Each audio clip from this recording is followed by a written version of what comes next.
참 좋은 날입니다.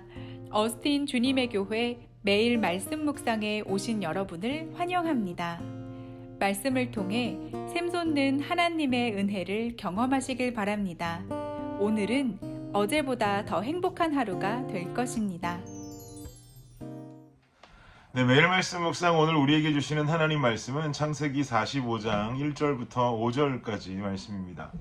창세기 45장 1절부터 5절까지 말씀입니다. 함께 읽겠습니다. 시작. 요셉이 시종하는 자들 앞에서 그 정을 억제하지 못하여 소리질러 모든 사람을 자기에게서 물러가라 하고 그 형제들에게 자기를 알리니 그때에 그와 함께 한 다른 사람이 없었더라. 요셉이 큰 소리로 우니 애굽 사람에게 들림에 바로의 궁중에 들리더라. 요셉이 그 형들에게 이르되 나는 요셉이라. 내 아버지께서 아직 살아계시니까 형들이 그 앞에서 놀라서 대답하지 못하더라. 요셉이 형들에게 이르되 내게로 가까이 오소서. 그들이 가까이 가니 이르되 나는 당신들의 아우 요셉이니 당신들이 애굽의 판자라. 당신들이 나를 이곳에 팔았다고 해서 근심하지 마소서. 한탄하지 마소서. 하나님이 생명을 구원하시려고 나를 당신들보다 먼저 보내셨나이다. 아멘. 저는 우리 교회 새벽 예배를 이렇게 나오면서 새벽 예배를 나오면 우리 전도사님들과 목사님들의 말씀 속에서 큰 은혜를 받기도 합니다만 사실 더 큰 은혜가 되고 도전이 되는 모습이 한 가지 있습니다. 그게 뭐냐면 새벽마다 엄마 아빠의 손을 잡고 거의 매일 새벽 예배의 자리로 나오는 어린 친구들이 있기 때문입니다. 그들의 모습을 보면서 참 큰 은혜가 됩니다. 새벽 예배 참석하시는 분들은 아시겠지만 초등부의 준영이와 윤영이가 그 주인공들이죠. 이 친구들도 학교를 다니는 친구들일진데 아침 일찍 일어나서 새벽에 예배를 나오고 또 학교를 가는 스케줄을 소화하는 것이 참 쉽지 않을 텐데 늘 보면서 참 아이들이 대단하다라는 생각을 갖게 됩니다. 분명히 하나님께서 기억하시고 사용하시는 이 시대의 주역들이 되리라고 확신합니다. 이 생각을 하면서 자연스럽게 저는 우리 집에 살고 있는 아이들을 돌아보게 되는데요. 저희 집 1번은 그래도 그나마 아침형 인간입니다. 학교 가자고 깨우면 그대로 일어나서 화장실로 들어가서 군소리 없이 잘 씻습니다.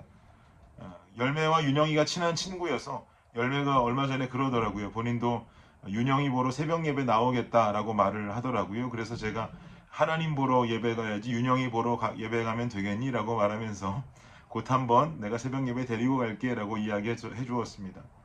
이처럼 열매는 아침에 일찍 잘 일어납니다. 그런데 동일한 시간에 일어나야 하는 저희 집 2번과 3번은 좀 상황이 다릅니다. 얘들은 매일이 전쟁입니다.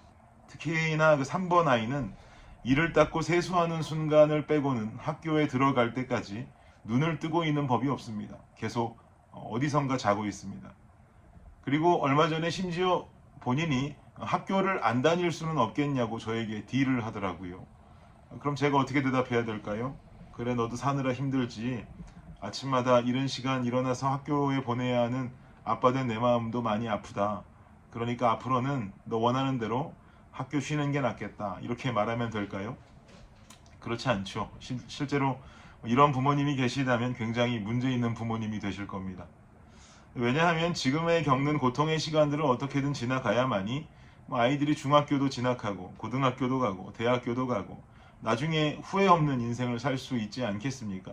지금 힘들다고 학교 다 때려치면 무슨 힘든 삶을 살게 되겠습니까? 지금의 고통을 보면서 내일을 꿈꾸지 못하게 하는 것은 아주 어리석은 사람이죠. 지금의 고통을 겪지만 내일을 꿈꾸면서 살아가는 오늘의 기쁨을 부여해야 올바른 인생을 사는 자가 아니겠습니까? 그래도 우리 집 3번이 엊그저께는 바로 일어나서 자기가 스스로 씻고 옷 입고 싱글싱글 웃고 있더라고요. 또 갑자기 이렇게 변하니까 무서운 겁니다. 제가 도대체 왜 그러나 하고 봤더니 그날은 본인 생일이어서 학교에서 생일 파티 해준다고 컵케이크 사가지고 갈 수 있는 날이라 기뻐서 일찍 준비해 놓으라고 이야기하더라고요. 꼭 오늘 주어진 오늘의 삶이 고통만 있지는 않구나라는 것을 깨닫는 순간이었습니다. 오늘 본문을 보니까 요셉이 드디어 형님들에게 자신의 정체를 밝히고 있죠. 형들의 입장에서는 정말 가슴이 철렁 내려앉는 순간이었을 겁니다. 형들도 자신들이 요셉을 팔아버린 것에 대해서 죄책감을 느끼지 못하는 것이 아니라 늘상 가지고 살고 있었습니다. 왜냐하니까 애굽에 왔을 때 처음 이 형제들이 첩자로 의심받았을 때 그들이 하는 첫 대화 내용을 보면은 자신들이 요셉을 팔아버렸기 때문에 벌받는 것인가 보다라는 대화 나누는 장면을 우리는 말씀을 통해 볼 수 있습니다. 그런데 그 요셉이 자신들이 죄책감을 가지고 살아왔던 그 요셉 장본인이 지금까지 자신들 눈앞에 서 있었던 이 애굽의 총리였다라는 것을 알고 나니까 이제 본인들이 느끼기에는 야 이제 죽은 목숨이구나 라고 생각하는 것이죠. 그런데 여기서 요셉이 형들에게 말하는 한 대목을 보십시오. 4절과 5절인데요. 함께 읽겠습니다. 시작. 요셉이 형들에게 이르되 내게로 가까이 오소서. 그들이 가까이 가니 이르되 나는 당신들의 아우 요셉이니 당신들이 애굽의 판자라. 당신들이 나를 이곳에 팔았다고 해서 근심하지 마소서. 한탄하지 마소서. 하나님이 생명을 구원하시려고 나를 당신들보다 먼저 보내셨나이다. 아멘. 드디어 요셉은 참았던 눈물을 터뜨립니다. 그리고 본인 주변에 있는 본인들의 신하를 다 물러가라고 말합니다. 그리고 말합니다. 형님들, 내가 바로 요셉입니다. 당신들이 애굽에 팔았던 그 요셉이 나입니다. 그리고 이어지는 5절을 보니까 말하기를 나를 이곳에 팔았다고 해서 형님들 근심하지 마십시오. 한탄하지 마십시오. 하나님이 우리 가족 모두를 구하시려고 형님들보다 나를 먼저 이곳으로 보내셨을 뿐입니다. 요셉은 현재 가나안 땅에 있는 흉년과 지금 애굽의 총리로서 자신의 가족들을 도울 수 있는 현실과 상황에 대해서 이 모든 것이 하나님의 섭리임을 찬양하고 있습니다. 그러니까 지난날의 고난과 당신들의 잘못은 하나님의 섭리 속에 들어간 일일 뿐이라는 것이죠. 너무나 멋진 고백이고 너무나 멋진 용서의 순간입니다. 그렇다면 요셉은 애초부터 이런 생각을 가지고 살아왔던 것일까요? 잡혀가던 그 순간에도 구덩이 속에 빠져있던 그 순간에도 주님이 내 인생을 통해서 일하시려는가 보다. 결국은 내 가족을 살리기 위해서 나를 애굽으로 보내시는구나. 이런 생각을 가졌겠냔 말이죠.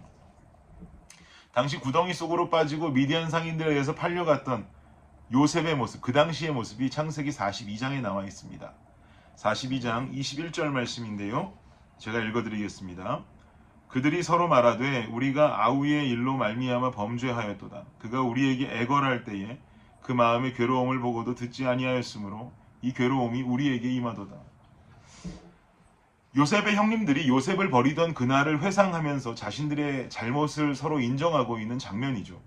여기 보면 당시 팔려가던 요셉의 모습이 형들의 입술을 통해서 묘사되고 있습니다. 뭐라고 말하냐니까 그가 우리에게 애걸할 때에 라고 말하죠. 그가 우리에게 애걸할 때에. 요셉은 팔려가던 그 당시 형들에게 애걸하며 매달렸던 것을 알 수 있습니다. 어린 마음에 얼마나 무서웠을까요, 여러분? 구덩이 속에 넣고 죽이려고 했던 그 형들의 모습, 결국 미디안 상인들의 손에 이끌려서 한 종으로 팔려가는 그 현실 속에 요셉은 그 당시에 두려움과 무서움에 벌벌 떨고 있었습니다. 형님들에게 잘못한 것도 없으면서 살려달라고 애걸하고 있습니다. 요셉은 자신이 처한 그 현실 속에, 그 오늘 속에 이 모든 것이 다 하나님의 계획이라고 덤덤하지는 못했습니다. 두려워했습니다. 염려했습니다. 떨었습니다. 그러나 시간이 흐른 지금 애굽의 총리가 되어서 지나온 자신의 인생을 되돌아보니 이 모든 것이 하나님의 손길이고 은혜였음을 깨닫게 된 것이죠. 이만큼 오늘의 고통 속에 내일의 소망을 갖기는 쉽지 않습니다. 요셉도 할 수 없었던 생각입니다. 그러나 오늘을 살아가는 우리는 하나님의 진리의 말씀을 통해 이 진리를 배우고 깨닫게 됩니다. 결국 하나님은 자신의 사랑하는 백성들을 버리지 아니하시고 재앙이 아닌 평안 주기를 원하시는 분이라는 것을 우리는 이미 깨닫고 알며 살아가고 있습니다. 그러면 우리는 오늘을 살아가며 만나는 고난과 고통 속에 내일을 향한 소망을 바라보는 영의 눈을 뜰 수 있어야만 하는 것이죠. 오늘의 고통이 내 삶의 자양분이 되어서 결국은 이루실 하나님의 소망이라는 단계에 이르게 될 것입니다. 결국 내 인생 돌아보면 주의 은혜 아닌 것 단 한 가지도 없다라는 것을 깨닫게 됩니다. 내 인생 돌아보고 주의 은혜를 알 수 있는 것, 이것도 참으로 건강한 신앙인의 자세이지만 좀 더 우리가 건강한 신앙인으로서 욕심내기 원하는 모습은 오늘 처해진 내 삶 속에, 오늘 처해진 내 삶의 어려움 속에 결국은 이 어려운 시간을 지나서 이 시간마저도 선하게 사용하실 하나님을 바라보며 힘들게 살아가는 오늘, 그 오늘 속에 소망을 인정하는 사람, 이 사람이 더욱 건강한 신앙인이 될 줄 믿습니다. 뒤돌아보면 은혜인 줄 압니다. 그러나 오늘은 힘들지만 힘듦 속에 내일의 소망 되신 하나님을 바라볼 수 있으면 좋겠습니다. 주어진 오늘 속에 주님의 섭리를 인정하고 찾아오게 될 내일의 소망을 감사함으로 받아들일 수 있는 저와 여러분이 되시기를 예수님 이름으로 축복합니다. 기도하겠습니다. 하나님 감사합니다. 오늘을 살아가며 고통 속에 고난 속에 살아갈 때가 있지만 결국은 내 삶 속에서 선함을 이루시고 내 삶 속에서 재앙이 아닌 평안을 이루실 주님을 오늘 바라보는 귀한 믿음과 신앙 갖게 하여 주시옵소서. 감사합니다. 예수님 이름으로 기도합니다. 아멘. 수요일 기도 제목으로 함께 기도하도록 하겠습니다. 교육부 사역을 위해서 기도해 주십시오. 온라인 영상이 아이들에게 효과적으로 전달되도록 사역자들과 선생님들이 영혼 사랑의 열정으로 섬기도록 기도해 주시기 바랍니다. 두 번째는 구역 예배를 위해서 기도해 주십시오. 대면 비대면으로 드려지는 구역 예배가 안전하도록 구역장들이 예배를 성령 충만함으로 인도하도록 구역장들이 섬김을 통해 각 개인이 은혜와 복을 받도록 기도해 주시기 바랍니다. 마지막 선교사님들을 위해서 기도하실 때에 알래스카의 이홍래 목사님, 디국의 김재문 선교사님, 우즈베키스탄의 강세르게이 선교사님을 위해서 기도해 주시기 바랍니다.